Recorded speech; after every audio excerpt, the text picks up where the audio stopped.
Welcome to the Compliance 911 Show, a no-nonsense podcast discussing hot topics for today's busy compliance professional. It's everything you wanted to know about regulatory compliance, but we're afraid to ask. And now, here are your hosts, Dean Stockford of M&M Consulting and Len Suzio of GeoData Vision.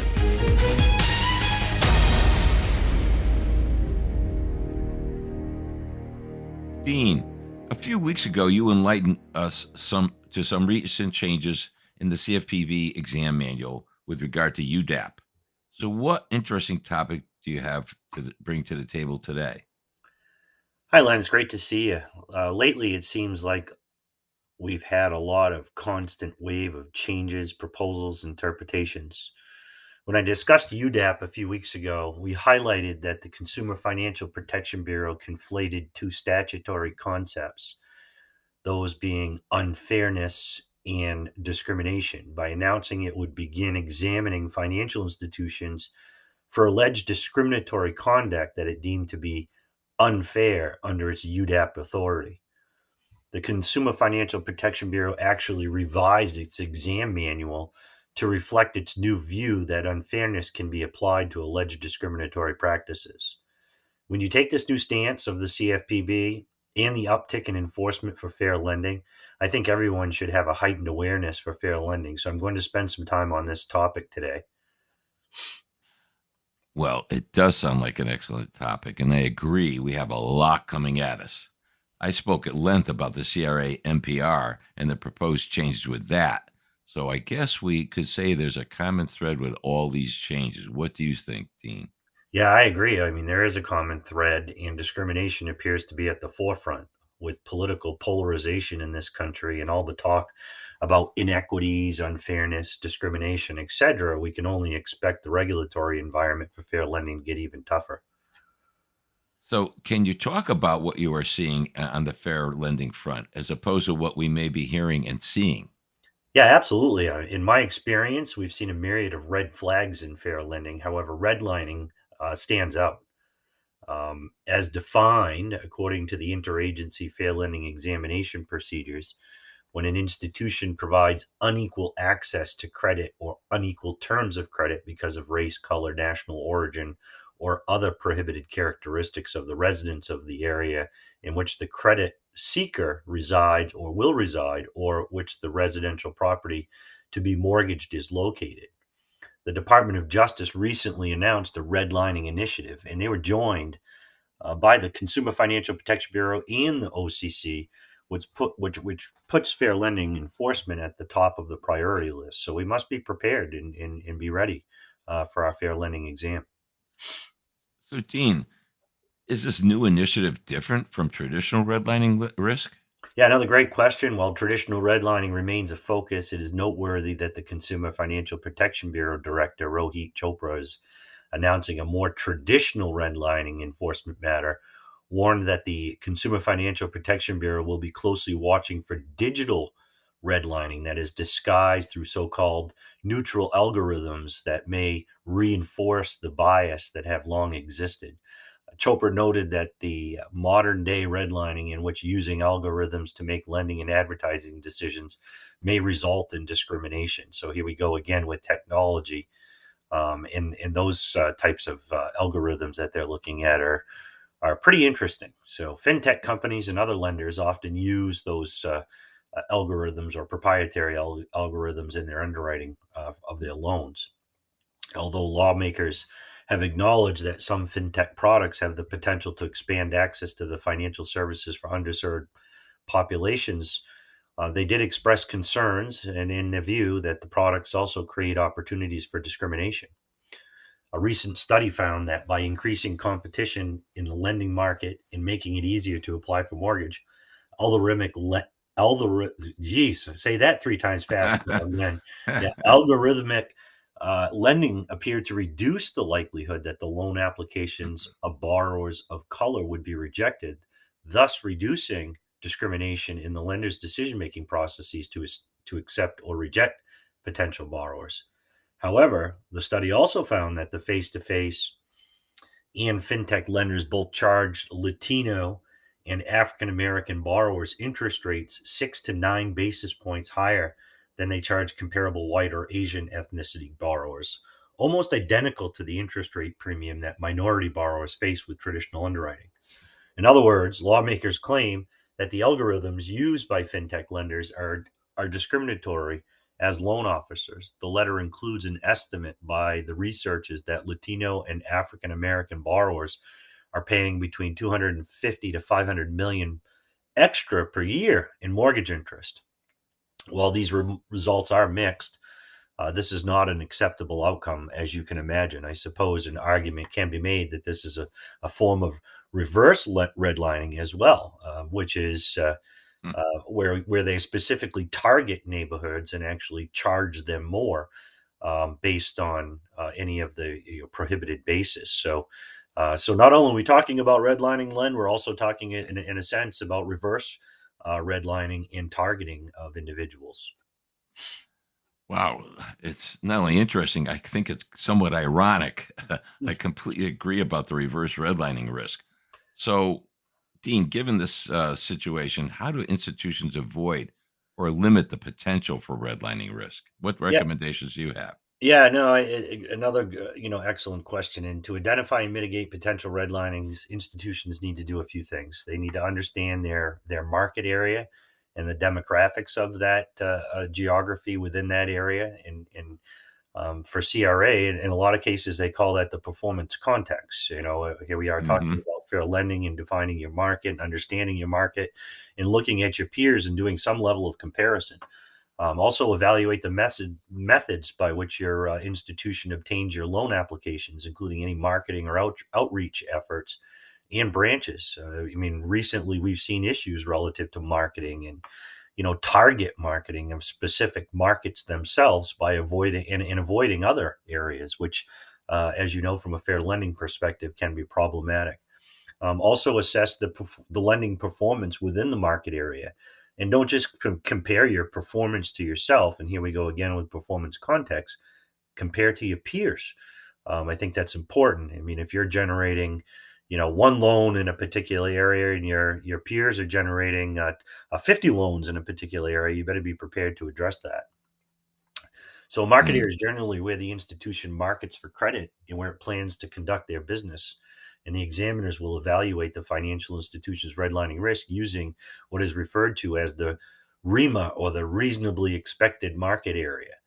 And then again, the interagency fair lending exam procedures explain what that is. A reasonably expected market area is where the financial institution actually marketed or provided credit, or where it could be reasonably expected to have marketed or provided credit. So examiners determine the REMA after considering a couple of different factors. One is the institution's methods that are used to attract business, such as the institution's marketing and outreach efforts and strategies, as well as the channels by which loan applications are taken, including but not limited to the branch or loan production office locations or mortgage subsidiaries, online applications, and the institution's use of third parties such as mortgage brokers or realtors. And again, this is a big one because one of the things that we have seen at financial institutions is the expansion into loan production offices, because they're trying to generate more loan activity, and those are outside of their assessment area, but are now deemed to be included within a market area. It also is where the institution has received loan applications or originated loans. So these are obviously very critical in the fair lending process and understanding your overall market and assessment area. Yeah, Dean, by the way, one of the difficult things about REMAs is they're not defined in any regulation. No one really knows. There's no book or rule or Q&A that you can go to that defines a REMA. So Mm. it's something that kind of the regulators introduced back in 2009 just by out in the field. So it complicates things because you can't go to the book and look at the definition of REMA. Although I think a lot of things you're citing are definitely factors. There have been some publications by the regulators that explain what they're looking at, just like you did. But now you did talk about the market area. What about assessment areas? Because that is a defined concept in CRA, and you alluded to that. Yeah, I know two different, or I should say, there is a distinction between the two, and as we know, there are different rules or different regulations that are that are used in these definitions. And as required by the Community Reinvestment Act (CRA), a financial institution shall delineate one or more assessment areas within which the examiners evaluate the financial institution's record of helping to meet the credit needs of the community. So, in general, an assessment area includes the geographies where the institution has its main office, its branches, its deposit taking ATM machines, as well as any surrounding geographies in which the institution has originated or purchased a substantial portion of its loans. While the financial institution's CRA assessment area often serves as the REMA, again, the interagency fair lending exam procedures note that in some cases the assessment area may be too limited. For instance, if a financial institution has a number of loan production offices outside of its assessment area, the REMER may include that larger area, as I was just referring to. So, determining what a REMER is will always depend on specifics of the institution and its business strategy. And as you alluded to, Len, it's not really defined. So trying to figure out exactly what the impact is it one loan? Is it 50 loans? Is it a volume? Is it a dollar amount? I mean, I guess those are some of the questions, that would be helpful being answered. So there's a problem out there for banks regarding this issue. What examples or suggestions do you have that financial institutions can take to mitigate potential redlining risks relating to the market area? I suppose my simple answer would be to use firms such as you and I. Or retire. Or retire. We could certainly help them in there, but no, just to take a few bullet points, I think familiarize your loan officers and applicable loan staff with fair lending requirements, and this is going a little bit beyond just your traditional technical requirements under ECOA or Fair Housing Act. I mean, really understand what is fair lending, all this, what does it mean? The equitable treatment in the lending process throughout the entire area that the financial institution serves. I think they should periodically review where they're lending, especially if they've experienced recent growth or expansion activity. If the financial institution has expanded the geographical area it serves, this larger market may reflect a different demographic profile. So the demographic profile of the financial institution's market may shift over time. So a regular review can help spot any of those changes that may affect their redlining risk overall. Pay close attention if the financial institution's assessment area includes only partial political subdivisions or portions of towns, cities, or counties. The other day, I was looking at an assessment area, and it absolutely was mind-boggling that you could see where they clearly made a distinction in the county and in their delineation of the assessment area. But holy smokes, right smack dab in the middle of it, which they excluded from their assessment area, was a huge bulk of majority minority populations. And it was like, Uh-oh. holy Moses, that is a major red flag. And I just could not believe that the institution had done something like that. So it's important, that they take a hard look at how they're delineating those assessment areas and making sure that they don't exclude minority populations from it. See, our rules do require that the assessment area generally consist of one or more MSAs or metropolitan divisions, or one or more contiguous political subdivisions, such as a county, city, or town. So, again, very important.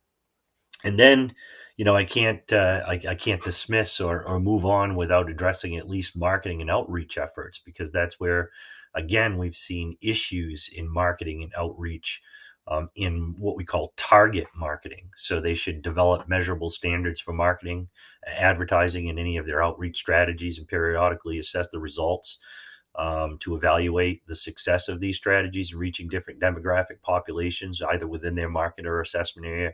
Review their marketing, including their branching strategies, if used to reach applicants, to ensure that they offer a reasonable level of marketing credit products in the areas of concentration of minority groups, residents, and also their market area. And as part of any review, the financial institution may want to review business contacts with third parties, such as real estate agents and home builders, that may serve as a source of applicants for finding credit products within the financial institutions. I mean, one issue we ran into a few years back was they had a branch that was used obviously to take in applications. Was in a primarily Hispanic speaking area, but not one person in the branch could speak Spanish. Well, that presents a little bit of an issue when you start looking at or comparing your lending activity compared to your peers in an area. And you can say, well, geez, we're not lending in that area. Well, I wonder if it has anything to do with your marketing strategy or at least your branch composition of not having anybody that can speak Spanish. So those things are all critical. And as I indicated, analyze mortgage broker relationships to ensure that they provide reasonable levels of outreach and marketing to areas with concentrations of minority residents compared to markets with lower concentrations of minority residents. And again, that's important stuff. Don't wait for the regulators before you decide to address your fair lending risk, or you're going to be in trouble. It's imperative that you have what they call a fair lending risk assessment. That you have strong monitoring controls in place with some level of independent testing to confirm that we're doing what we should be doing and that we haven't identified any red flags. And keep in mind that that's what fair lending is really all about. It's about identifying those red flags so that we can ensure that we fully address them in advance of any exam activity and really understanding what's going on. So all that stuff is real critical to ensuring that we have a sound fair lending program in our institutions. Great information, Dean, and I'm certain our audience will find it helpful, if not a little intimidating. We hope that all of you listening to today's podcast have enjoyed it. This is Len Suzio from Geodata Vision. And this is Dean Stockford from M&M Consulting saying thank you for listening to today's topic, and please let us know of any topics you'd like to hear in the future podcast. Thanks for listening to the Compliance 911 Show. If you like the podcast, be sure to subscribe so you don't miss an episode. While you're at it, please give us a like and review to help others find the show. As always, links are in the show notes, and you can always find us online at compliance911show.com. Follow M&M Consulting and Geodata Vision on LinkedIn for all the latest news and information on compliance hot topics.